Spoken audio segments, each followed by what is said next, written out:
اللہ تعالی علیہ وسلم کے غلاموں نے بڑی بڑی قربانیاں دی ہیں. سیدنا عثمان غنی امام مظلوم رضی اللہ تعالی جس کی سیرت میں علماء کرام نے لکھا ہے سیدنا عثمان غنی اتنا غیور تھا, اتنا غیرت والا تھا, اتنا شرم والا تھا, کلمہ پڑھنے سے پہلے بھی کبھی غسل خانے میں بغیر کپڑے غسل نہیں کیا. کتنا شرم کا مالک ہوگا, کتنا غیرت کا مجسمہ ہوگا وہ آدمی جو چھپے ہوئے دیواروں والے غسل خانے میں بھی بغیر کپڑے کے ساری عمر میں کبھی غسل نہیں فرمایا. نبی کا قرابت دار ہے سیدنا عبداللہ ابن عبد المطلب اور حضرت بیضا, یہ بہن دونوں جوڑواں پیدا ہوئے ہیں, حضرت عبداللہ اور حضرت بیضا. عبداللہ کے بیٹے محمد الرسول اللہ صلی اللہ علیہ وسلم ہیں اور حضرت بیضا کے نواسے سیدنا عثمان غنی ہے.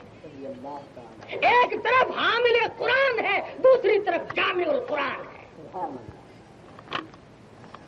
عثمان وہ ہے جنہوں نے کلمہ پڑھا, چچا نے رسیوں میں باندھ کر سارا دن مارا, اگلے دن مارا. عثمان نے اعلان کر دیا چچا ایمان رگ رگ میں بس چکا ہے, خون کے قطرے قطرے میں رس چکا ہے, تمہارے بس کی بات نہیں کہ تم میرے اندر سے ایمان کی دولت نکال. سیدنا عثمان غنی رضی اللہ تعالیٰ نے خود فرماتے ہیں ساری عمر میں میری زبان سے کبھی گالی نہیں نکلی. سبحان اللہ. ساری عمر میں فرماتے ہیں ساری عمر میں میں نے کبھی گیت نہیں گایا. فرماتے ہیں جب سے کلمہ پڑھا آخری دم تک کوئی جمعہ ایسا نہیں جس جمعے کو ایک غلام آزاد نہ کیا ہو. عثمان غنی رضی اللہ تعالیٰ نے فرماتے ہیں میں نے الف لام میم سے لے کر والناس تک سارا قرآن کریم محمد عربی صلی اللہ علیہ وسلم سے ختم کیا. تو اگر ایک سپارہ کسی سے پڑھ لے, تیرا استاد نیک ہے, تیرا استاد شریف ہے, تیرا شاگرد بھی اچھا ہے, اور یہ امام الانبیاء سے جس نے قرآن پڑھا ہو عثمان ایک ذمہ رہن ہو, وہ آج تک تمہاری سمجھ میں شریف نہیں. فرمایا یہ مجھے فوقیت اور فضیلت حاصل ہے کہ میں نے تمام قرآن کریم رسول اللہ صلی اللہ علیہ وسلم سے یاد کیا ہے. لوگوں شرم کرو اس کے معاملے میں جو رسول اللہ کا شاگرد ہو. سیدنا عثمان غنی رضی اللہ تعالیٰ ایک رکعت میں مکمل قرآن مجید ختم فرما لیا کرتے تھے. اللہ. ایک رکعت میں. رمضان شریف آ رہا نا, کئیوں کے سنجے ابھی سے ڈھیلے ہو رہے ہیں. پورا قرآن کوئی مائی کا لال سنے گا, سلام پھیرا اور وضو کی جگہ جا بیٹھے, پہلی رکعت کلیے کرتے ہوئے گزار دی. چلاک بنے ہوئے, امام نے رکوع کیا تو یہ وہیں سے بھاگا ہے. اللہ میاں دیکھ نہیں رہا کہ توجہ سے قرآن سن رہا ہے یا فریب بازی ہو رہی ہے. مسلمان کو قرآن سے کہاں ہونا سے. سیدنا عثمان غنی رضی اللہ تعالیٰ مدنی کریم صلی اللہ تعالی علیہ وسلم کے قریب کھڑے ہیں. سیدنا فاروق اعظم بھی موجود ہے, امام الانبیاء صلی اللہ علیہ وسلم موجود ہے. پہاڑ نے حرکت کرنی شروع کر دی, آپ نے قدم مبارک مارا, فرمایا ٹھہر جا, تجھ پہ ایک نبی اور 2 شہید موجود ہیں. سرکار مدینہ صلی اللہ تعالی علیہ وسلم بیت رضوان کا واقعہ قرآن مجید نے پیش کر دیا. فتح مکہ کا موقع ہے, حضور صلی اللہ علیہ وسلم عمرے کے لیے تشریف لائے. صلح حدیبیہ پہ آپ کو روک دیا گیا. حضرت عثمان غنی رضی اللہ تعالیٰ عنہ نے کو سفیر بنا کر حضور نے مکے والوں کے پاس بھیجا. حضرت عثمان کو دیر ہو گئی اور خبر یہ مشہور کر دی گئی کہ عثمان شہید ہو گئے. خدا کی قسم عثمان, مکے کے چودھریوں نے کہا چل عثمان تو بیت اللہ کا طواف کر لے. فرمایا نہیں نہیں, میرے نبی کو تم نے روک دیا, میں اکیلا طواف کرنے کو تیار نہیں. صحابہ تو بڑی جرت والے تھے, بڑی ہمت والے تھے. حضرت سعد ہے سب کہہ دو رضی اللہ تعالیٰ عنہ. نیند تو نہیں آئی؟ ٹھنڈی ٹھنڈی ہوا چل رہی ہے, کبھی میں یوں چلتا رہوں تم آرام فرمانے لگے. تکبیر, نعرہ تکبیر, شان صحابہ, رضی اللہ تعالی عنہ صحابی ہے، کسی کام سے مکے میں آیا ہے، امیہ بن خلف کا مہمان بنے۔ امیہ کہنے لگا سعد چل تجھے بیت اللہ کا طواف کرا کے لاؤں۔ اس نے کہا چلو۔ راستے میں ابو جہل مل گیا، کہنے لگا امیہ یہ تیرے ساتھ کون ہے؟ کافی مدت میں ایک آدمی نظر آئے تو تعجب ہوتا ہی ہے۔ میں امارت میں جب ہندوستان گیا تو کئی رشتے دار پوچھتے تھے کہ اتنی مدت میں آئے اور یہ کون ہے، تمہارے ساتھ یہ کون ہے؟ تو حضرت سعد کے بارے میں امیہ سے پوچھا ابو جہل نے کہ یہ کون ہے؟ کہا پہچان کے دکھا۔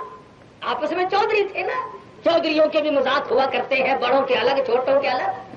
تو کہا پہچان کے دکھا۔ قریب آ کے کہنے لگا یہ تو سعد ہے۔ اس نے کہا ہاں سعد ہی تو ہے یہ۔ ابو جہل کر گیا، کہنے لگا سعد میرے مکے میں کس کی اجازت سے داخل ہوا؟ کس سے اجازت لی مکے میں داخل ہونے کی؟ حضرت سعد فرمانے لگے اجازت کی بات نہیں، میں بھی داخل ہوں گا، میرے آقا بھی ان قریب داخل ہوں گے، ان قریب تو بھی، عتبہ بھی، شیبہ بھی، تمام کے تمام ہمارے ہاتھوں سے قتل ہو جاؤ گے۔ صحابے کی جرت دیکھی، یہ نبی کی نظر کرم کا اثر ہے، ورنہ سعد کو چاہیے تھا نا چودھری جی السلام علیکم، خیر نہ لو نا کوئی گل نہیں جی، ہویا کی پھر جو آ گئے تھوڑی زیادہ واسطے۔ صحابی ہے نبی کا، دلیر ہے، جرت والا ہے، کہنے لگا آئے آئے نہیں، ان قریب ہم تمہارا رگڑا نکال کے چھوڑیں گے۔ امیہ نے کندھے پہ ہاتھ رکھ کے کہا، جیسے آپس میں بڑوں کی بات ہوتی ہے نا، مہمان تھے نا حضرت سعد امیہ کے، کندھے پہ ہاتھ رکھ کے کہنے لگا سعد میرے خیال میں تم نے چودھری صاحب کو پہچانا نہیں، یہ تو ہمارے میرے شان ہے یار، بڑا چودھری نہیں اپنا۔ حضرت سعد نے یوں منہ موڑا اور فرمانے لگے امیہ تو بھی سن لے، ان قریب ہمارے ہاتھوں سے تیرے ٹکڑے ہو جائیں گے۔ ڈال کا مچ گیا مکے میں، امیہ بن خلف کا دم نکلنے لگا، تھر تھر کانپنے لگا۔ سعد کو لے کے گھر گیا اور جا کے اپنی بیوی سے کہنے لگا بڑی خطرناک بات کہی مدینے کے مہمان نے، توجہ کرنا، میں اگر پوچھوں گا تو شاید گول مول نہ کر دے، تو عورت ذات ہے، بال بچوں کی خیریت کے بہانے ذرا یوں تو پوچھ کے دیکھ لے، اس نے جو ہمارے قتل کی خبر دی ہے یہ اس نے اپنی طرف سے دی یا ان کے نبی کا فرمان ہے؟ اگر اس نے اپنی طرف سے کہی تو کوئی بات نہیں، اور اگر رسول اللہ نے خبر دے دی پھر کوئی شک نہیں، کافر ہے مکے کا۔ حضرت سعد کے پاس امیہ کی بیوی آئی، کہنے لگے بتاؤ مدینے کے لوگ کیسے، مدینے کی آب و ہوا کیسی، بال بچے کا کیا حال ہے؟ اور کہنے لگی سعد یہ تم نے چودھریوں کا جو کانڈا نکالنے کی خبر سنائی ہے، ان کا جو تختہ کرو گے یہ تم نے اپنی طرف سے کی ہے، تمہارے نبی نے فرمایا؟ فرمانے لگے او کملی جب سے ہم نے کلمہ پڑھا ہم نے اپنی طرف سے کوئی بات کرنی قطعاً چھوڑ دی۔ یہ تو نبی نے فرمایا ہے۔ کافرہ تھی، کلمہ نہیں پڑھا، رونے لگی۔ امیہ کہنے لگا مجھے تو بتا دے، یوں ہی رونے لگی، انگلی کا اشارہ کر کے کہتی ہے بات پکی ہے۔ دونوں میاں بیوی بیٹھ کے رونے شروع ہو گئے۔ محلہ آیا، گلی آئی، لوگ آئے، اور جنازہ کوئی نظر نہیں آتا، مرا پڑا ہوا کوئی دکھائی نہیں دیتا، تم رو کیوں رہے ہو؟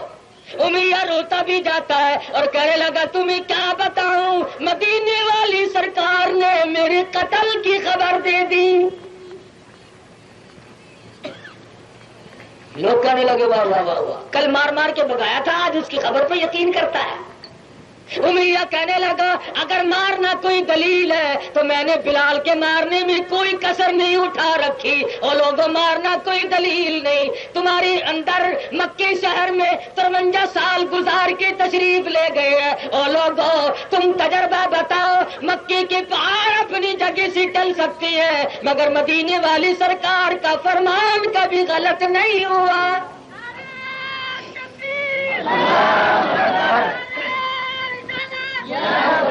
اندازہ لگا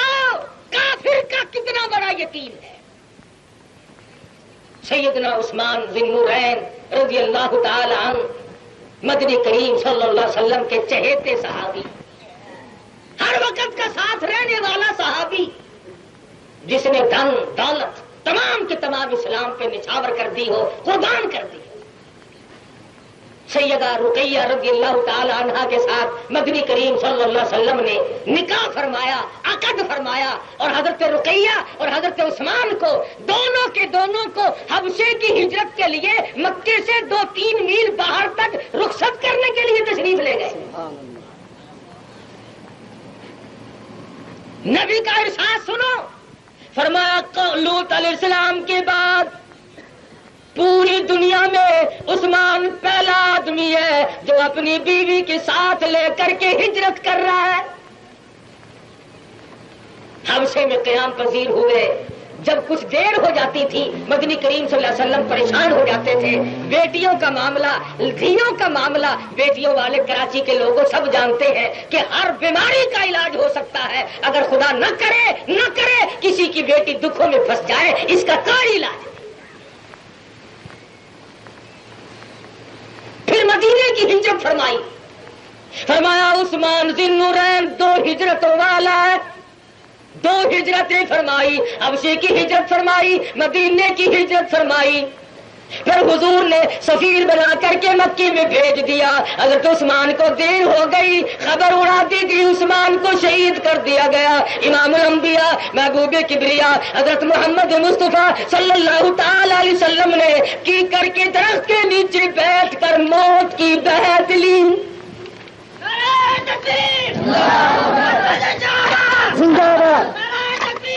تمام صحابہ کرام سے بیعت لی، موت کی بیعت لی ہے کہ عثمان کا بدلہ لینے کے لیے آؤ میرے ہاتھ پہ بیعت کرو، اور جب تک بدلہ نہیں لے لیا جائے گا اپنے گھروں کو لوٹ کے نہیں جائیں گے۔ امام الانبیاء صلی اللہ تعالی علیہ وسلم بیعت لے رہے ہیں، 1400 صحابہ کرام کی بیعت ہو چکی۔ اخیر میں اپنے بائیں ہاتھ کی طرف اشارہ کر کے فرمایا او لوگو یہ میرا ہاتھ سمجھو، اور دائیں ہاتھ کی طرف اشارہ کر کے فرمایا یہ عثمان کا ہاتھ سمجھو، میں اس بیعت میں عثمان کو بھی شریک کرتا ہوں۔ لوگوں اس ہاتھ سے حیا کرو جس ہاتھ کو حضور نے عثمان کا ہاتھ بتایا۔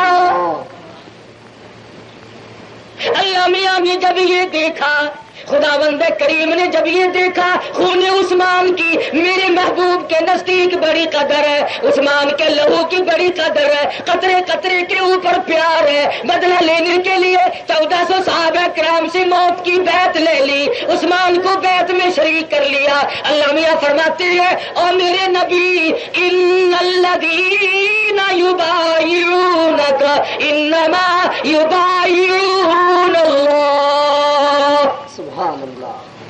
اور 1400 صحابہ کی جماعت تم نے جو بیعت کی ہے یہ میں خدا کے ہاتھ پہ بیعت کی ہے۔ ید اللہ فوق ایدیہم، نیچے میرے محبوب کا ہاتھ تھا، اوپر میں خدا کا ہاتھ تھا۔ اور مدینے کے مسلمانوں اور میرے نبی کے دیوانوں اور پروانوں، میرے نبی کے ہاتھ پر موت کی بیعت کرنے والوں، خون عثمان سے پیار کرنے والوں، آؤ کسی کو اجر قیامت میں ملے گا، کسی کو جزا قبر میں ملے گی، کسی کو جزا پلسرات کے وقت پہ ملے گی، کسی کو حساب و کتاب کے وقت ملے گی۔ تم نے خون عثمان سے پیار کیا ہے، آؤ لقد رضی اللہ سبحان اللہ عن المؤمنین اذ یبایعونک تحت الشجرہ۔ مجھے اپنی کبریائی کی قسم، جن لوگوں نے اس درخت کے نیچے بیعت کی ہے میں راضی ہو گیا ہوں۔ رضی اللہ عنہم ورضوا عنہ۔ خون عثمان کا انتقام لینے والوں سے خدا دنیا ہی میں ان کو رضامندی کے تمغے دیتا ہے، جرأت کے تمغے دیتا ہے، فتح اور کامرانی کے تمغے دیتا ہے. کہا عثمان کا بدلہ لینے والوں، پیار کرنے والوں، آؤ میں خدا تمہیں یہی سے پیغام دیتا ہوں کہ میں تم سے راضی ہو چکا ہوں. سبحان اللہ میاں کے نزدیک خون عثمان کی کتنی بڑی قدر ہے، کتنی بڑی شرافت تھی. سرکار دو جہاں حضرت محمد رسول اللہ صلی اللہ علیہ وسلم تشریف فرما ہے، قدم مبارک پھیلائے ہوئے ہیں. صدیق اکبر آئے یوں کہ یوں لیٹے رہے، فاروق آئے آپ یوں آرام اور استراحت فرماتے رہے، عثمان آئے آپ نے قدم مبارک اکٹھے فرما لیے، کپڑا ڈال لیا. عرض کیا گیا کیوں، کیا بات ہوئی؟ فرمایا جس سے آسمان کے فرشتے حیا کرتے ہو اس عثمان سے میں حیا نہ کروں. اللہ. حضرت رقیہ رضی اللہ تعالی عنہا کے انتقال کے بعد عثمان مغموم رہتے. مدنی کریم صلی اللہ علیہ وسلم نے اپنی لخت جگر سیدہ ام کلثوم رضی اللہ تعالی، کتنا کہ نور برستا ہے، نبی کے داماد کو بکواس کرنے والوں کے چہرے پر کہیں نور نہیں آ سکتا. بے شک. یقین جانو ایسا منہ معلوم ہوگا جیسے اونٹ کا گوڈا نہیں ہوتا. شکل بالکل بیڑی، یوں ڈر لگتا ہے پتا جانے. کئی مرتبہ صبح ہونے لگتا ہے کہ باقی آدمی تو اللہ میں نے بنائے، شاید یہ ٹھیکے کے بڑے ہوئے تو نہ ہو. عثمان مدینہ منورہ میں قحط پڑ گیا، لوگ بھوکے مرنے لگے. عثمان 100 اونٹ غلے کے لاد کے لایا تجارت کے لیے، شہر سے باہر بٹھا دیے. مدینے کے دکاندار آئے، عثمان ہم 10 کے مال کے 11 دیں گے. فرمایا بھائی مجھے زیادہ ملتا ہے. کہا 10 کے مال کے 12 دیں گے. کہا مجھے زیادہ ملتا ہے. فرمایا 10 کے مال کے 13 دیں گے. فرمایا مجھے زیادہ ملتا ہے. کہا مدینے کے دکاندار تو ہم ہیں، وہ زیادہ دینے والا کون ہے؟ فرمایا من جاء بالحسنۃ فلہ عشر امثالها. اور مدینے والوں گواہ ہو جاؤ، میں نے یہ سارے 100 کے 100 اونٹ بما غلہ کے اہل مدینہ پہ صدقہ کر دیے. نعرہ تکبیر، صحابت عثمان. ہاں ایک تم بھی سخی ہو کراچی والوں، اب جون کا بجٹ آ رہا ہے نا، ساری چیزیں سنبھال کے رکھی ہوئی ہیں. تانگے والے سے بھی پوچھو گھوڑا نہیں لیا، بجٹ کے بعد لوں گا، جیسا یہی پیش کرے گا اسمبلی میں. سارا جہان سیاسی بن گیا. گڑ وہ چھپا لیا، شکر وہ چھپا لی، چینی اس کا بیڑا گرک کر دیا. فلاں چیز نہیں ملتی، فلاں چیز نہیں ملتی. ابھی بجٹ آ رہا ہے تو واہ، بجٹ ہے قیامت ہے. مہنگائی کا انتظار کرتے ہیں. مسئلہ سنو، کھانے پینے کی چیز کا اسٹاک کرنا حرام ہے. اور میرا تجربہ ہے یہ، جس نے غلے کا یا کھانے پینے کی چیز کو چھپایا، لوگوں کی ضرورت کی چیز کو چھپایا، اس منافع کو کھا نہیں سکتا. یا ڈاکٹر کھائے گا یا افسر کھائے گا. بڑے بڑے حاجیوں کو دیکھا ہے بلیک کرتے ہوئے. ہمارے یہاں ملتان میں نیچی نظر ہر کو سبحان اللہ و بحمدہ سبحان اللہ العظیم. حاجی جی وہ فلاں چیز ہے، بجٹ کے بعد پتہ کر لینا. سارا معاشرہ برباد کر دیا. حکام بھی لڑا ہوا ہے ایک دوسرے کا چمڑا ادھیڑ دے، چمڑا پاڑ ملک بنا کے رکھ دیا. ہم ابھی ہندوستان گئے تھے، دلی میں جا کے پتا چلا، خدا کی قسم عقل حیران ہو گئی. سائیکل رکشا زیادہ ہے، ٹیکسی بھی ہے. ان کی یونینوں کے اجلاس ہوئے. 100 سالہ دیوبند کا جو اجلاس ہوا اس سے پہلے انہوں نے اپنے یونینوں کے اجلاس کیے ہر شہر میں، اور کہا دیکھو چاروں طرف سے مسلمان آ رہے ہیں، اگر تم نے 100 200 400 روپیہ زیادہ بھی ادھیڑ مارا تو کئی دن کھاؤ گے. ایسا نہ کرنا، صحیح پیسے لینا، بلکہ 2-4 پیسے کم لینا، ورنہ تمہارے دیش کی بدنامگی ہوگی، تمہارے ملک کی بدنامگی ہوگی. یہاں کوئی بھی نہیں شرماتا، نہ افسر نہ ڈاکٹر نہ تاجر، تمام کے تمام. اب حج کرنے لوگ جائیں گے نا، کراچی والے کھنڈے چھرے پہلے خرید کر رکھ لیں گے. واپس آئیں گے تو اس وقت بھی ادھیڑو یہ کیوں گئے تھے، یہ کیوں جا رہے ہیں، ادھیڑو ہی لے. میں نے سنا ہے کہ 2 یورپ کے لکھے پڑے آدمی تبلیغی جماعت کی کوشش سے مسلمان بن کے یہاں کراچی ایئرپورٹ پہ آ کے اترے. کسی بازار کسی علاقے سے گئے ہوں گے بیچارے. انہوں نے دیکھا ایک گھڑے پہ یا کئی ڈرم پہ گلاس جو رکھا ہے اس کو زنجیر لگی ہوئی ہے. انہوں نے پوچھا کہ بھئی اس گلاس کا کیا قصور ہے, اس کو ہتھکڑی کیوں لگی؟ اس گلاس نے کیا قصور کر دیا, اس کو ہتھکڑی کیوں لگائی گئی؟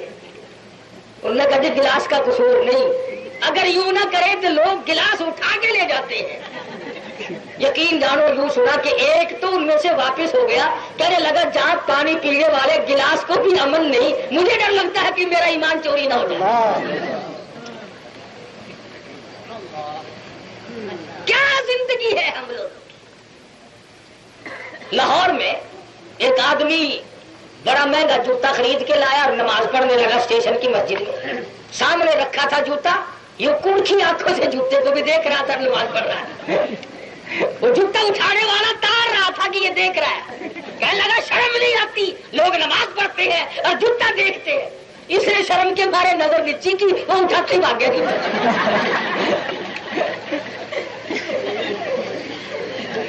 دیکھا تو کتنے نیک آدمی ہیں. کون سخاوت کرے. سیدنا عثمان غنی رضی اللہ تعالیٰ عنہ فرماتے ہیں جا فقراء مدینہ پہ, ساحل مدینہ پہ, مدینے کے محتاج اور بیوہ اور غریبوں پہ یہ 100 کے 100 اونٹ سارے بمحض اللہ کے میں نے صدقہ کر دیا ہے اور اس کا بدلہ اپنے پروردگار سے لوں گا. اللہ سبحان اللہ. ابن عباس رضی اللہ تعالیٰ عنہ فرماتے ہیں کہ اسی دن میں نے مدنی کریم صلی اللہ علیہ وسلم کو خواب میں دیکھا. آپ ترکی گھوڑے پہ سوار ہیں, سفید آپ نے لباس سے ایک تن فرمایا ہوا ہے. میں نے عرض کیا میرے آقا تشریف رکھو. فرمایا مجھے جلدی ہے. عثمان نے اہل مدینہ پہ وہ صدقہ کیا ہے کہ اللہ پاک نے مجھے عثمان کی زندگی میں حکم دیا کہ میں جنت کی اعلیٰ درجے کی حور سے عثمان کا نکاح پڑھا. اللہ. کس میدان میں عثمان پیچھے, 4 دن کے نبی کے فاقے عثمان نے کھلوائے. تن دولت من تمام کا تمام عثمان نے قربان کر دیا. سیدنا عثمان غنی رضی اللہ تعالیٰ عنہ فرماتے ہیں زمانہ جاہلیت میں کلمہ پڑھنے سے پہلے بھی اور آخری دم تک فرمایا میں نے ساری عمر میں کبھی بدکاری نہیں کی. اور کراچی کے لوگوں ایک خاص نقطہ میرے یاد آیا, تم جاگ رہے ہو, تمہیں بتاؤں یا ختم کر دوں؟ ایسا عثمان نے ادب کیا, پوری دنیا کو شرمندہ کر دیا, پوری دنیا کی تاریخ کو شرمندہ کر دیا.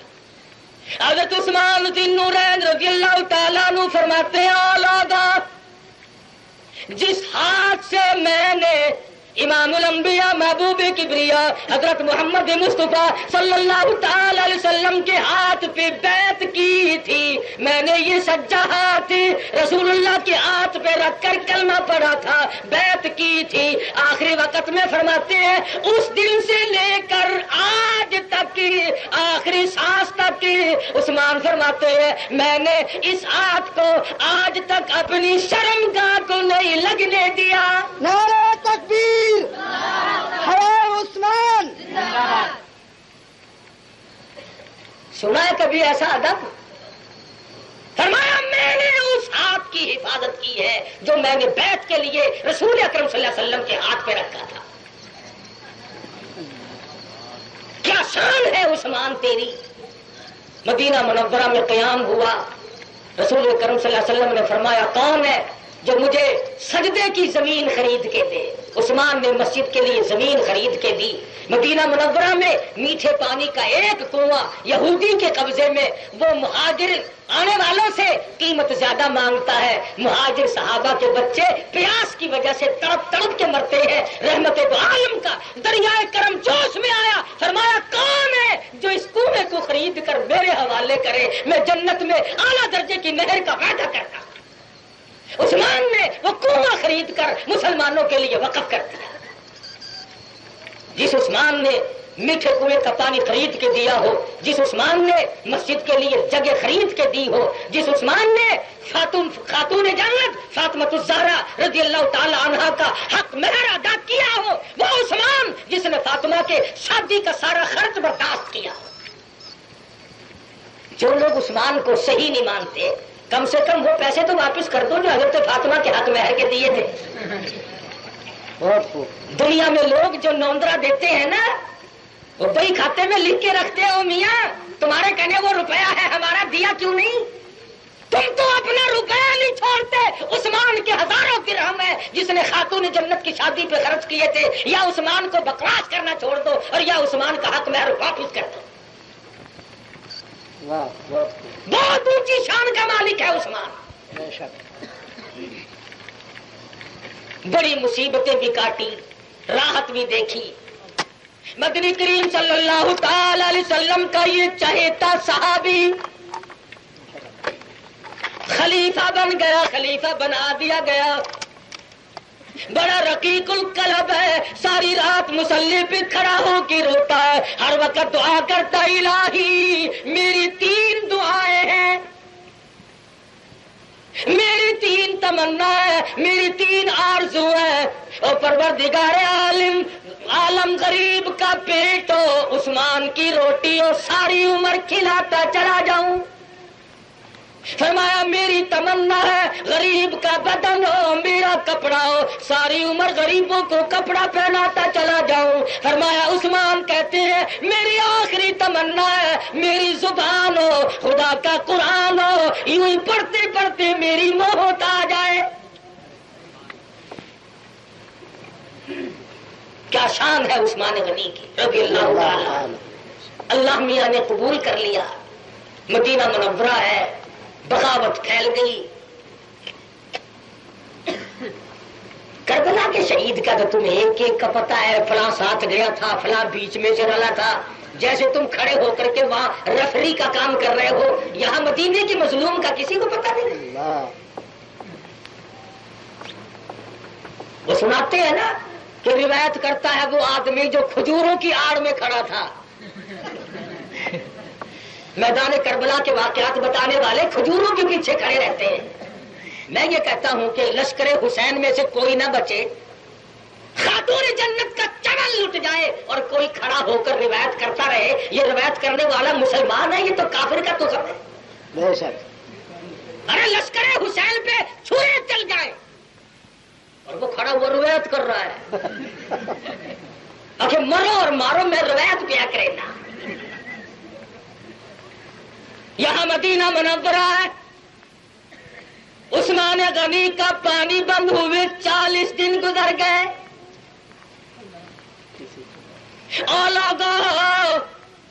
اس کنویں کا پانی بند ہے جس کو خود خرید کر کل مسلمانوں کے حوالے کیا تھا. کتنا دکھ ہوتا ہے, کتنا دکھ ہوتا ہے آدمی کو, یار میں نے خریدا, آج مجھے گھونٹ پانی کا نہیں مل رہا. فرمایا مجھے اس مسجد میں 2 رکعت نماز پڑھنے کی اجازت نہیں جس کو میں نے بنوایا, زمین خرید کے دیا.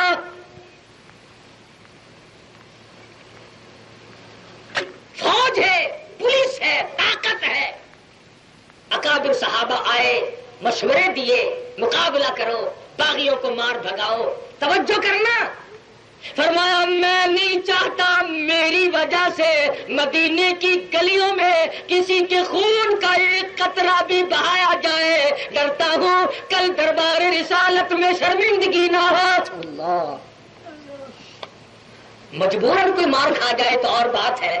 فوج تھی, پولیس تھی, حکومت تھی, مقابلہ کیا جا سکتا تھا, مار بگایا جا سکتا تھا. مگر عثمان نے فرمایا مدینے کی بے ادبی نہیں کرنی, میرے آقا کا شہر ہے. سیدنا امیر معاویہ رضی سب کہہ رضی اللہ تعالی تشریف لائے. فرمایا عثمان معاملہ بگڑا ہوا نظر آتا ہے, میرے ساتھ شام میں چلو, میں تمہاری حفاظت کروں گا. فرمایا معاویہ مجھے تیری بات اچھی نہیں لگی, تو مدینہ الرسول مجھ سے چھڑانا چاہتا ہے, میں ہرگز ایسا نہیں کروں گا جس سے میرے یار کا شہر چھوٹے. فرمایا 2-4 ملازم رکھ چھوڑو جو ہر وقت تمہاری حفاظت کیا کرے. عثمان کی آنکھوں میں آنسو آ گئے. فرمانے لگا لوگوں عثمان کے پلے جو کچھ بھی تھا وہ اسلام پر خرچ کر دیا. عثمان کے پلے پائی پیسہ کوئی نہیں اور میں نہیں چاہتا کہ لوگ حفاظت تو میری کرے اور خرچ اور تنخواہ سرکاری خزانے سے دی جائے. تقویٰ دیکھا ہے, پرہیزگاری دیکھی ہے. سیدنا عثمان غنی رضی اللہ تعالیٰ عنہ کے مکان کا محاصرہ کیا ہوا ہے. سیدنا حسن سیدنا حسین رضی اللہ تعالیٰ عنہما حضرت علی کے حکم پر رضی اللہ تعالیٰ عنہ عثمان کے دروازے پہ پہرا دے رہے ہیں. باغی لوگ پیچھے سے کود کر آئے ہیں. عثمان کا روزہ ہے, آخری دن ہے. تھوڑی سی غنودگی آ گئی. اپنی بیوی سے فرمانے لگی وہ پاجامہ تو لا کے دے دے جو میں نے سلوا کے رکھا ہوا ہے. وہ کہنے لگی آج تک کبھی نہیں پہنا, آج کیا شوق پڑ گیا. فرمانے لگے آخری وقت معلوم ہوتا ہے, تمہیں کیسے پتا چلا. فرماتے ہیں مجھے ذرا سی غنودگی آ گئی تھی.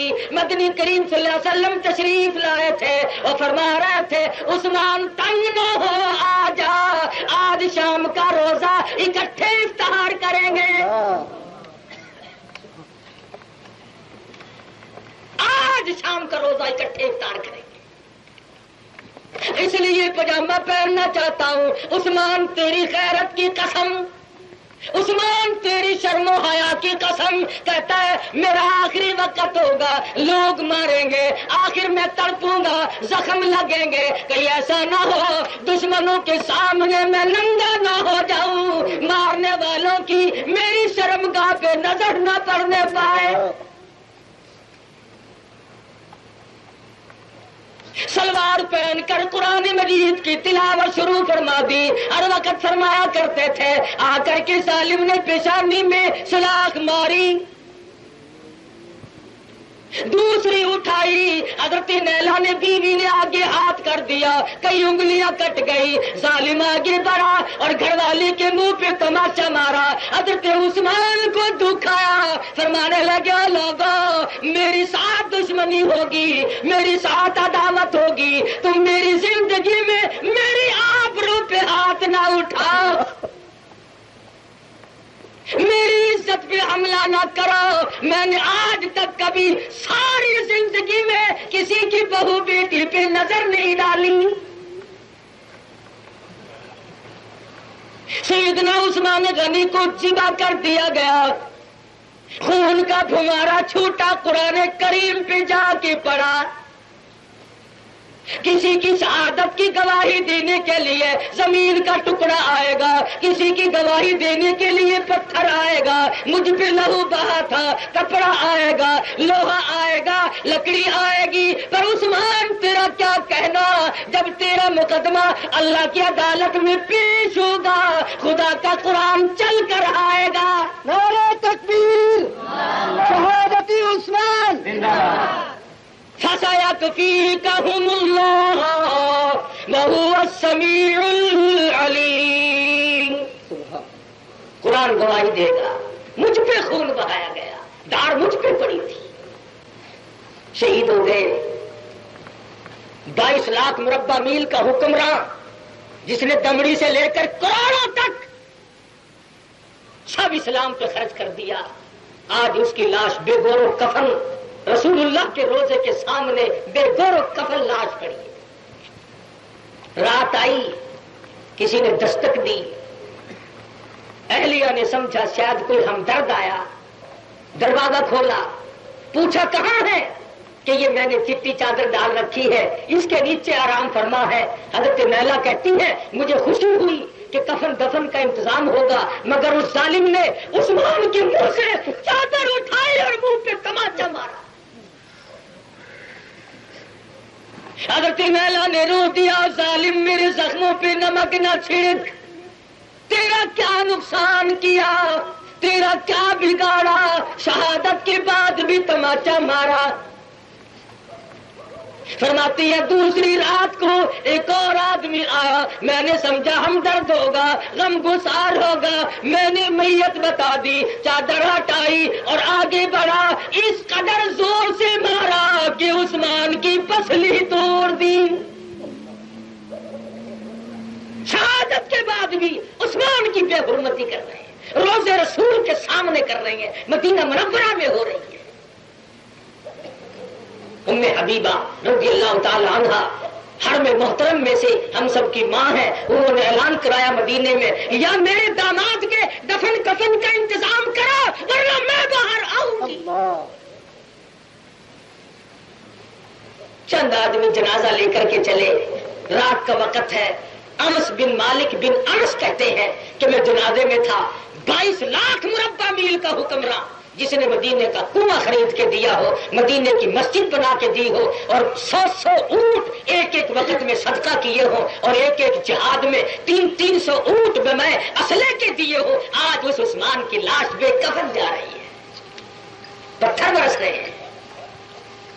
جس گلی میں سے جنازہ لے کے جاتے ہیں مخالفین اور باغی روک دیتے ہیں. ارے اس سے بڑا کون مظلوم ہوگا، اس سے بڑی کیا مظلومیت ہوگی کہ مدینے کی گلیوں سے عثمان کا جنازہ نہیں گزرنے دیا جاتا. یہ کہتے ہیں ہم مدینے کی گلیوں سے جنازہ نہیں گزرنے دیں گے، ادھر حال کچھ اور ہے. کہتا عاشق کا جنازہ ہے، عاشق کا جنازہ ہے، ذرا دھوم سے نکلے او محبوب کی گلیوں میں سے ذرا گھوم کے نکلے. نعرہ تکبیر، شہادت عثمان.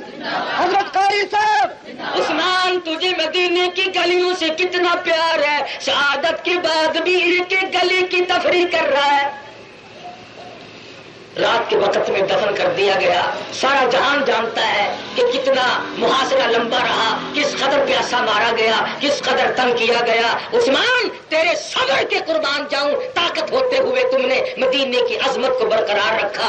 عثمان سے بڑا مظلوم کوئی نہیں، عثمان سے بڑا شہید کوئی نہیں. بے شمار شہید ہیں، امیر حمزہ بھی شہید ہے، عثمان بھی شہید ہے، امام حسین بھی شہید ہے. تم ایک پر نہ بیٹھا کرو. اللہ پاک ہمیں سب شہیدوں کا غلام بنائے. الحمدللہ رب العالمین.